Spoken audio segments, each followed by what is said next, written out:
peristiwa-peristiwa yang ada di langit.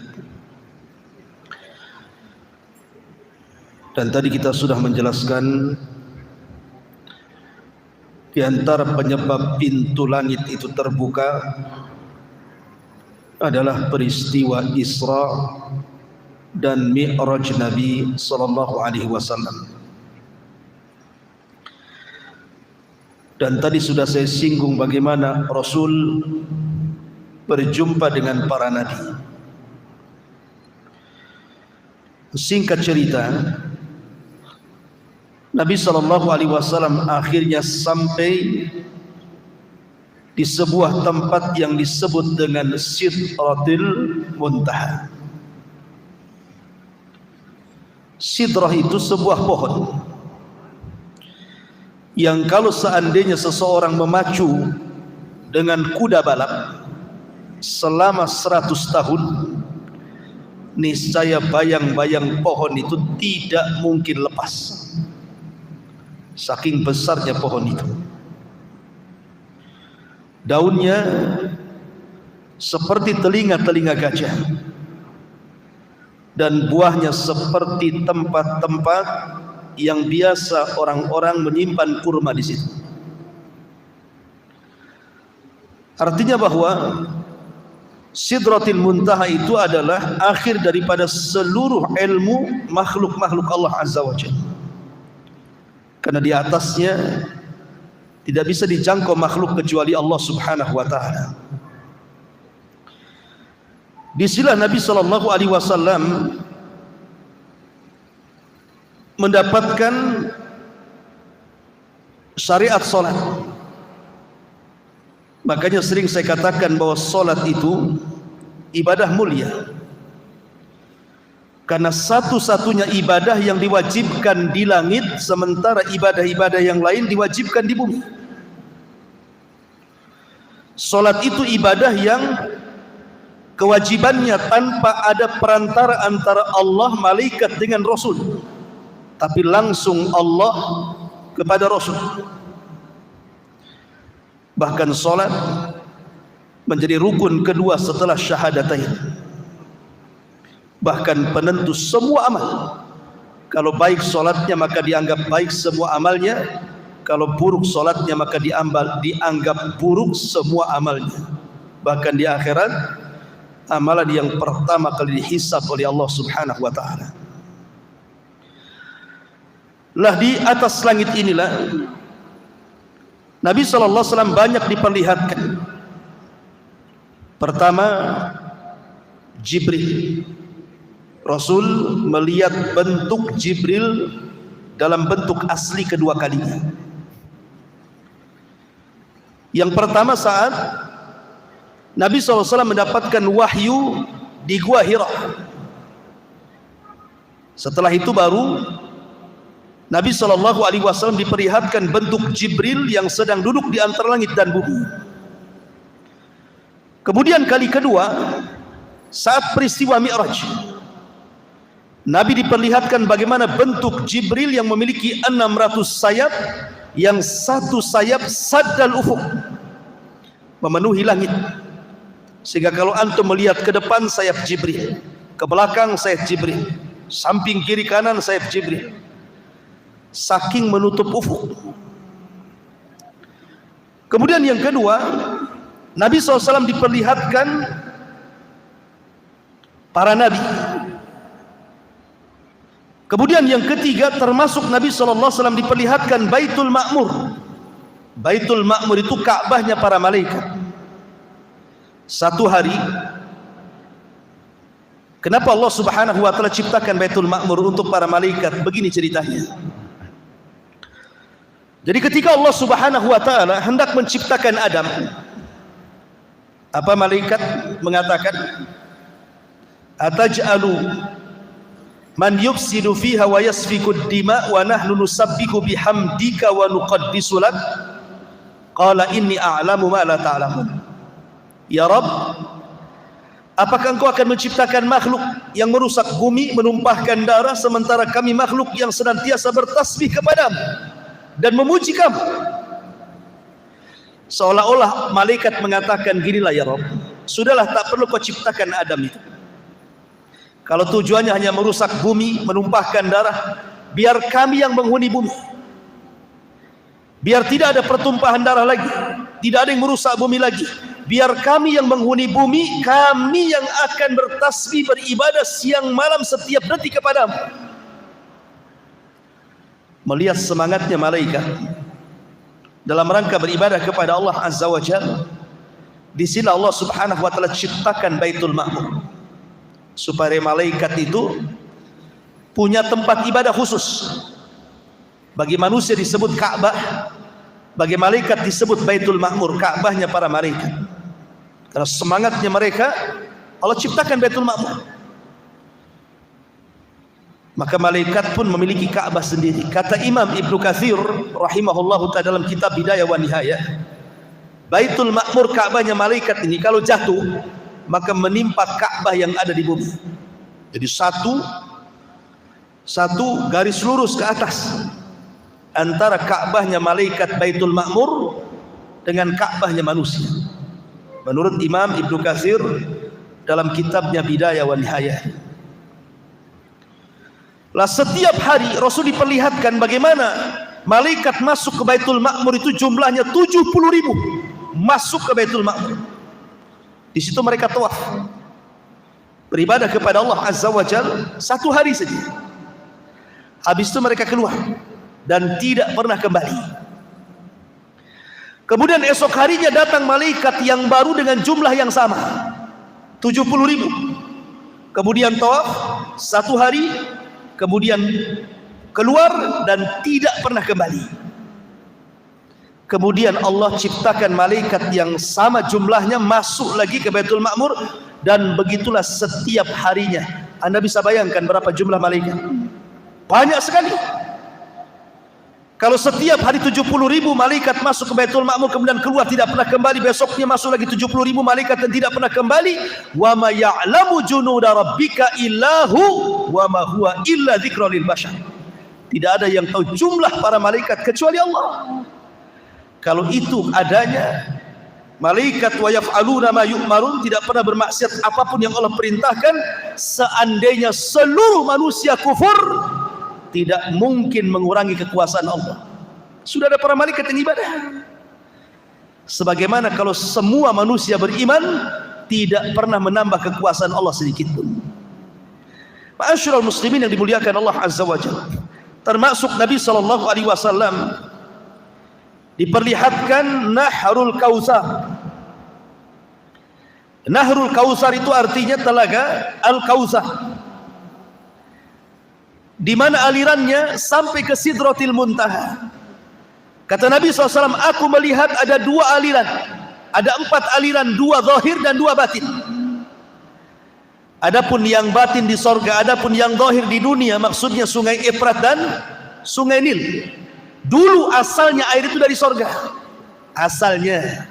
Sebagaimana Adam kan asalnya dari tanah, anak cucunya kan bukan dari tanah.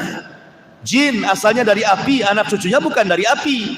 Sama Efrat dan juga Nil asal airnya dari sorga. Habis itu ya tercampur air dunia lah kan itu. Artinya bahwa Rasul diperlihatkan itu di mana, di langit sana. Termasuk Nabi SAW diperlihatkan sorga dan neraka. Di antaranya Nabi SAW masuk ke dalam sorga. Kemudian Nabi SAW melihat ada istana yang sangat megah. Kata Nabi SAW, dakhaltul jannah fa idza ana bi qasri minadz zahab. Aku masuk ke dalam sorga, tiba-tiba di hadapanku istana terbuat dari emas. Kemudian Rasul bertanya, ini untuk siapa ini? Maka malaikat mengatakan, li rajulin minal Arab, untuk laki-laki dari Arab. Kata Rasul, fa dhanantu annahu ana, saya kan orang Arab, jangan-jangan saya. Kata Rasul, untuk siapa itu? Maka malaikat mengatakan, li rajulin min Quraisyin, untuk anak muda dari bangsa Quraisy. Kata Rasul, fa dhanantu annahu ana, jangan-jangan saya kan dari Quraisy. Dan Rasul bertanya lagi, untuk siapa sebenarnya? Maka malaikat mengatakan, li Umar ibnil Khattab, Itu istananya milik Umar bin Khattab. Kemudian Nabi SAW masuk ke dalam sorga. Didengarnya ada suara terompah, suara sandal. Kemudian ditanya, itu suara sandal siapa itu? Maka dikatakan itulah suara sandalnya Bilal bin Rabah. Maka kemudian Rasul ketika peristiwa Isra Mi'raj selesai, dia panggil Bilal dan mengatakan, ya Bilal, inni sami'tu khashkhasataka fil jannah madza tasnah. Bilal, aku mendengar suara terompahmu di sorga. Apa yang kau lakukan sebenarnya? Kata Bilal, tidak ada wahai Rasul, kecuali ma tawadda'tu wudu'an illa wa qad shallaitu rak'atain. Boleh jadi aku karena tidak pernah meninggalkan wudu, kecuali setelahnya aku dawamkan solat 2 rakaat wudu. Kemudian Rasulullah SAW masuk lagi, ada harum-haruman. Ini harumnya siapa wahai malaikat? Rupanya ini suara wangian dari Masyitah ibnati Fir'aun. Dari Masyitah, tukang sisir anak putrinya Fir'aun. Kemudian dikisahkan, dulu waktu dia nyisir anak Fir'aun, anak putrinya Fir'aun, karena Fir'aun tidak punya anak laki-laki, semua anak perempuan Fir'aun itu disisir, sisirnya jatuh. Masyitah yang beriman kepada Musa dan menyembunyikan keimanannya refleks mengatakan Bismillah, diambil sisir itu. Anak putrinya Fir'aun kaget, apa yang kau maksud Bismillah itu? Apakah Allah dalam kalimat itu adalah Tuhan bapakku? Kata Masyitah, bukan. Itu Tuhanku, Tuhanmu dan Tuhan bapakmu, katanya. Oh, marah, ditempeleng Masyitah, dilaporkan kepada Fir'aun. Fir'aun emosi, akhirnya menangkap Masyitah dan digoreng hidup-hidup karena dia tidak mau murtad. Sehingga al-jaza'u min jinsil amal, harum baunya Masyitah. Ya, di dunia gosong, tidak sedap ketika digoreng baunya, tapi di sorga harum semerbak sehingga Rasul mencium baunya Masyitah ibnatu Fir'aun. Kemudian Nabi macam-macam lah melihat sorga itu. Setelah itu Rasul diperlihatkan neraka, tapi tidak masuk, hanya diperlihatkan saja. Di antaranya Nabi SAW melihat ada azab pemakan riba, di mana Nabi SAW mengatakan, fanadhara fin nari fa idza qaumun ya'kuluna al-jiyaf. Ketika Rasul masuk diperlihatkan neraka, dilihatnya ada orang yang sedang makan-makan bangkai, dimakannya bangkai itu.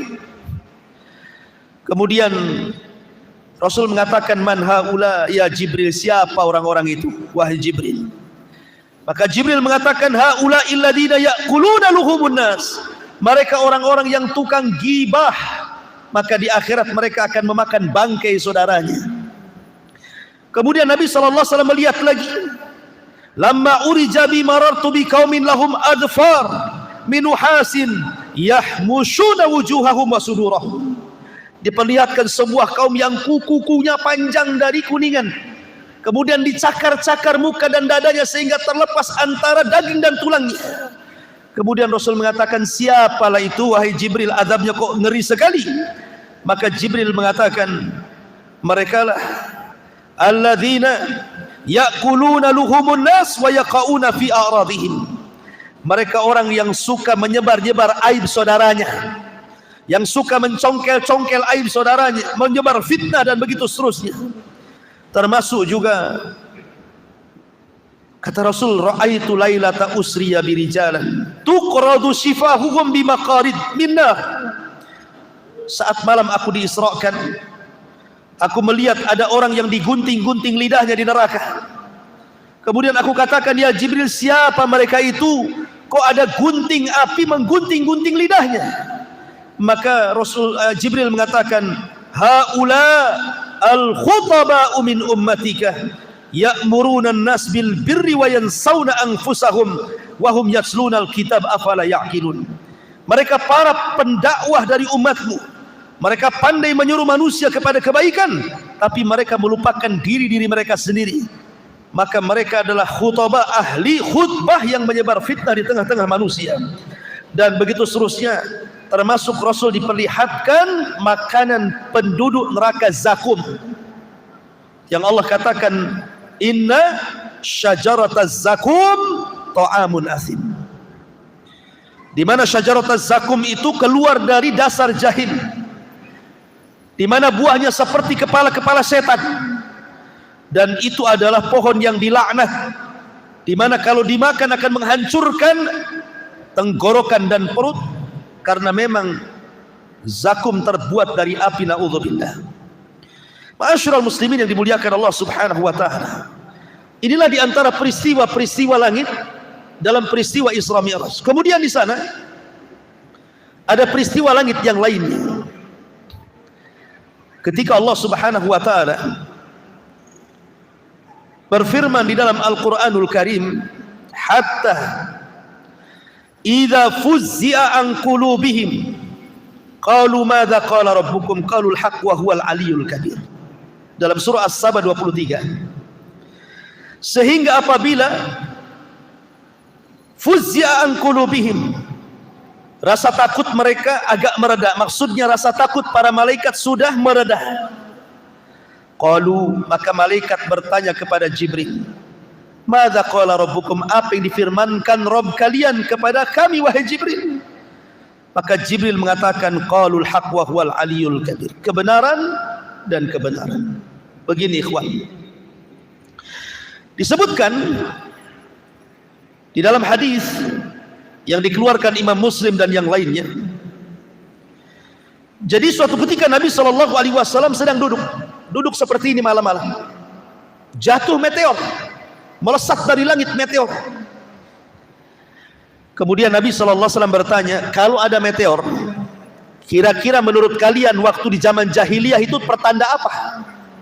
Ya, Rasul bertanya, kalau ada meteor di malam hari, sewaktu kalian jahiliyah itu pertanda apa itu? Maka para sahabat mengatakan, kalau seandainya meteor jatuh pada zaman jahiliyah, maka mereka mengatakan boleh jadi wulidal lailata rajulun azim au mata rajulun azim. Boleh jadi malam itu mati orang yang mulia atau hidupnya orang yang mulia, lahirnya orang yang mulia atau matinya orang yang mulia. Kata Nabi SAW, bukan. Meteor itu bukan lahirnya orang yang kelak akan menjadi orang besar atau matinya orang yang dianggap besar.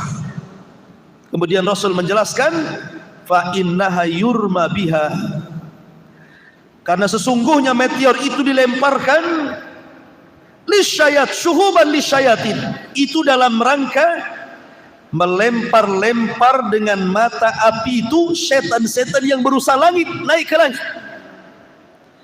Kemudian Rasul mengatakan, apabila Allah Subhanahu wa taala memerintahkan kepada para malaikat, kita tahu bahwa bumi ini dan langit serta alam semesta Allah yang ngatur, Allah yang ciptakan, Allah yang kuasai.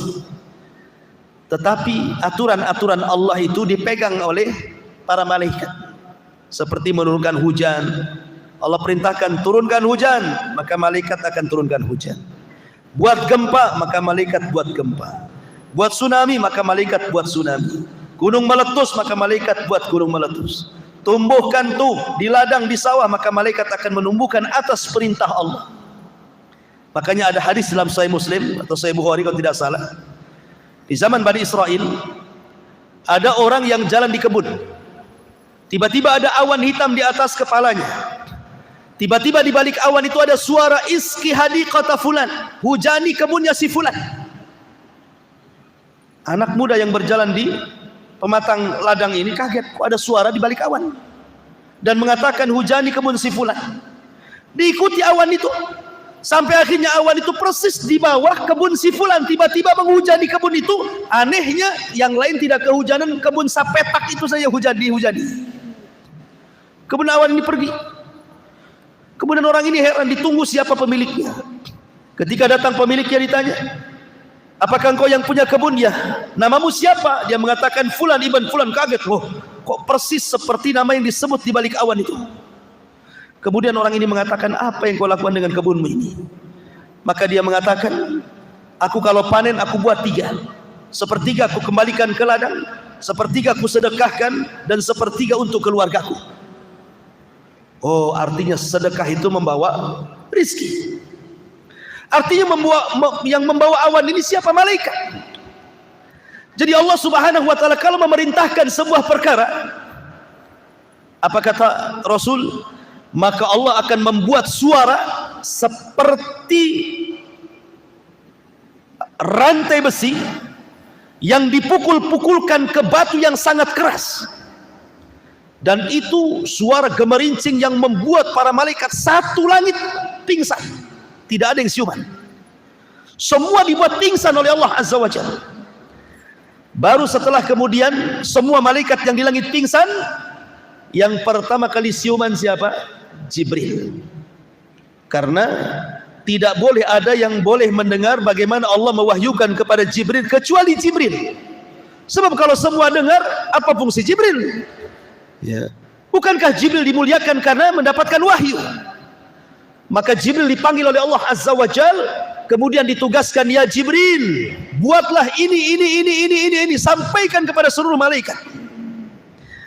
Maka selesai kemudian Allah berfirman kepada Jibril, semua malaikat dari mulai langit pertama sampai ke malaikat yang memegang arsy Allah, memikul arsy Allah, semua siuman. Maka Jibril turun pertama ke malaikat pemikul arsy. Kemudian para malaikat pemikul arsy mengatakan, "Madza qala rabbukum ya Jibril?" Apa yang difirmankan Rabb kami? "Madza qala rabbuna ya Jibril?" Apa yang difirmankan Rabb kami untuk kami wahai Jibril? Maka Jibril mengatakan ini. Maka semua malaikat di arsy bertasbih semuanya. Semua bertasbih. Ingat, malaikat arsy itu difirmankan oleh Allah Subhanahu wa taala, wa yahmilu arsya rabbika fawqahum yawma idzin tsamaniyah. Malaikat pemikul arsy itu jumlahnya 8. Bukan 8 malaikat, kata Ibnu Abbas, arti 8 di sini 8 saf. Yang satu saf itu tidak ada yang tahu kecuali Allah jumlahnya. Yang satu malaikat pemikul arsy itu kakinya sampai ke dasar bumi, badannya menjulang ke langit pertama, kedua, ketiga, keempat sampai ketujuh, bahunya baru memikul arsy. Makanya Nabi SAW ketika mensifati malaikat pemikul arsy itu, antara daun telinga sampai ke bahu masirata 700 amin, perjalanan 700 tahun. Antara lehernya ini 700 tahun perjalanan. Saking tinggi besarnya malaikat pemikul arsy itu semua bertasbih ketika mendengar perintah titah Allah Subhanahu wa taala. Kemudian Jibril turun ke langit ke-7 memberitahu titah perintah Allah, semua malaikat di langit ke-7 bertasbih. Begitu juga langit ke-6, ke-5, ke-4, ke-3, ke-2 sampai pertama. Kata malaikat yang di langit pertama, "Madza qala rabbuna ya Jibril?" Apa yang diperintahkan Rabb kami kepada kami wahai Jibril? Kata Jibril, perintah ini. Semua malaikat bertasbih langit pertama. Disinilah terjadi pencurian dengar. Di langit pertama, ketika Jibril memerintahkan malaikat di langit pertama untuk melakukan sesuatu di alam semesta, di bumi dan langit, ini di bawah itu ada pos-pos jin. Jadi jin itu naik dari bumi ke langit, tapi di bawah langit, bukan di atas langit. Jin-jin ini mencuri dengar apa yang diomongkan Jibril kepada malaikat di langit pertama itu. Kalau dia dapat satu kalimat, maka kalimat itu akan disampaikan kepada jin yang di bawahnya, yang di bawahnya, yang di bawahnya, yang di bawahnya. Kayak orang panjat pinang, taulah kayak gitu ya. Sampai kepada jin yang ada di bumi. Lah jin yang ada di bumi ini kalimatnya sudah bertambah. Jin yang ada di langit cuman satu kalimat, sampai jin yang ada di bumi menjadi 100 kalimat. Jadi 99 dusta, hanya satu yang benar. Baru jin yang di bumi inilah terjadi bisnis dengan para dukun, paranormal, para peramal, bomo dan yang semacamnya. Akhirnya menghabar, beritakan kepada mereka, terjadilah jual beli antara jin yang ada di bumi dengan para dukun itu. Makanya dukun itu para pendusta. Karena yang dihabarkan jin itu dari 1000 habar, 999 hoax, yang satu benar. Kemudian dukun menyampaikan kepada kita yang satu benar, 999 dusta. Artinya jin membohongi dukun, dukun pula membohongi kita. Itu silsilah tipu menipu namanya. Kita ditipu dukun, dukun pula ditipu jin. Makanya mereka itu terkenal para pendusta, jangan dibenarkan. Kalaupun benar, itu yang benar tuh. Tapi 99% semuanya dusta. Ma'asyiral muslimin yang dimuliakan Allah Azza wa Jalla. Itulah kejadian peristiwa langit, di mana Allah Subhanahu wa taala memerintahkan para malaikat untuk ditugaskan lewat Jibril sampai kepada peristiwa pencurian dengar jin kepada perintah Allah lewat malaikat Jibril langit pertama. Kemudian peristiwa yang lain di langit itu, peristiwa nuzulul Quran, turunnya Al-Quran. Turunnya Al-Quran itu sebenarnya pertama Allah memerintahkan kolam untuk mencatat Al-Quran, kemudian diletakkan di Lauhil Mahfuz. Yang kedua di malam Lailatul Qadar, Quran itu turun tidak langsung ke bumi. Kemana? Ke Baitul Uzzah. Di langit pertama ada tempat namanya Baitul Uzzah. Disitulah Al-Quran 30 juz disimpan. Sebelum turun ke bumi diangsur-angsur sampai 23 tahun baru sempurna 30 juz. Dan di malam Lailatul Qadar para malaikat turun dari langit ke bumi, jauh jumlahnya lebih banyak dibandingkan kerikil yang ada di permukaan bumi. Ini peristiwa yang langka luar biasa, setahun sekali di malam Lailatul Qadar. Malaikat sampai turun sampai dipimpin Jibril. Kalau bukan peristiwa yang luar biasa, apa namanya? Bumi dipenuhi malaikat. Dan banyak lagi peristiwa-peristiwa yang terjadi di langit, kalau juga waktu. Wallahu a'lam bishawab. Ini yang bisa sampaikan. Mudah-mudahan ada manfaatnya. Insyaallah kita berjumpa di kesempatan. Subhanakallahumma bihamdika asyhadu an la ilaha illa anta astaghfiruka wa atubu ilaik. Allahu ta'ala alam. Assalamualaikum warahmatullahi wabarakatuh.